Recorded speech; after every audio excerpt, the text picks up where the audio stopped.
नंगौ आङो UPPL आव गोबाव सम खामानि मावबोदों थांनाय LSC इलेक्शनाव लरेन्स इस्लारि सारनि जानानैनो आङो गोबां खामानि मावदों आरो देरहासारनायखौबो आं लाबोदोंमोन आइजोफोरनि जानानै आइजो गांखंनि जानानै आङो सेल्फ हेल्प ग्रुपफोराव आङो गोबां खामानिखौ मावदों आरो देरहासारनायाबो मोनदों दा थाङै थुङै आङो खामानिखौ मावनानै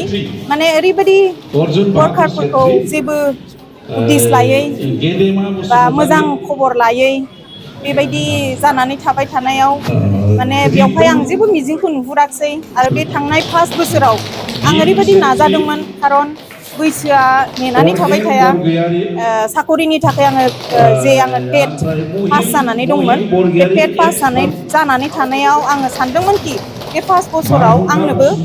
प्रमद बर' सारा एपइन्टमेन्टखौ होगोन होननानै नाथाय ओरैबायदि डिप्राइभ खालामनानै दोनबाय बे डिप्राइभआव आंहा मोनसे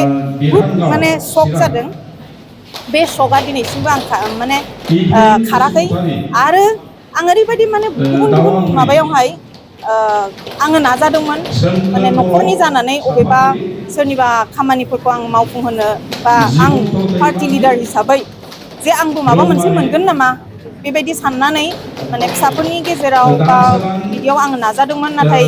जेबो आंनि नायफिननायखौ आं मोनाखै दा बेयावहाय आङो सानबाय दाथ' सरकारानो गैखाला काउन्सिलाव आरो नैबे MLA इलेक्शनाव आङो नुबाय माने गासैबो UPPL नि दैदेनगिरिफोरानो माने BPF हानजायाव जइन जाफैजोब्बाय दा बेयावथ' आं जेबो मिजिंखौ नुहुराखसै बिनि थाखायनो आं सानबाय माने आंखौथ' आरो नायफिनखायाखसैनो 5 बोसोराव आरो मा नायगोन बेखौ आङो साननानै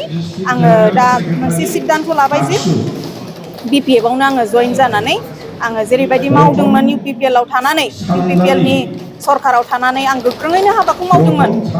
ओरैबायदि आङो खामानिखौ मावदों आरो गोबां समाव ओरैबायदि माने गावनि लिडारनि गावनि मावथि लोगोफोर जायफोरा आइजो गांखंआव दङ बिथांमोनाबो ओरैबायदि माने एसेयावनो बोराबलायनाय बेबायदिबो जाबाय थादों जोंनि गेजेराव ओमफ्राय मावनो खाबुखौ होआ मावनो जाय मानसिया सिगाङो बे मानसिखौ माने खाबुखौनो होआ दा बिनि थाखाय मानो खाबुखौ आं मोनाब्ला आं मानो मावनो बेखौ साननानै आङो गोख्रों सिद्धान्त लाबाय जे आङो BPF आवनो आं जइन जानानै आं हाबाखौ मावसिगोन होननानै आरो BPF नि जायनाखि मेडाम दाथ' जोङो BPF सरकारनि जाया LSC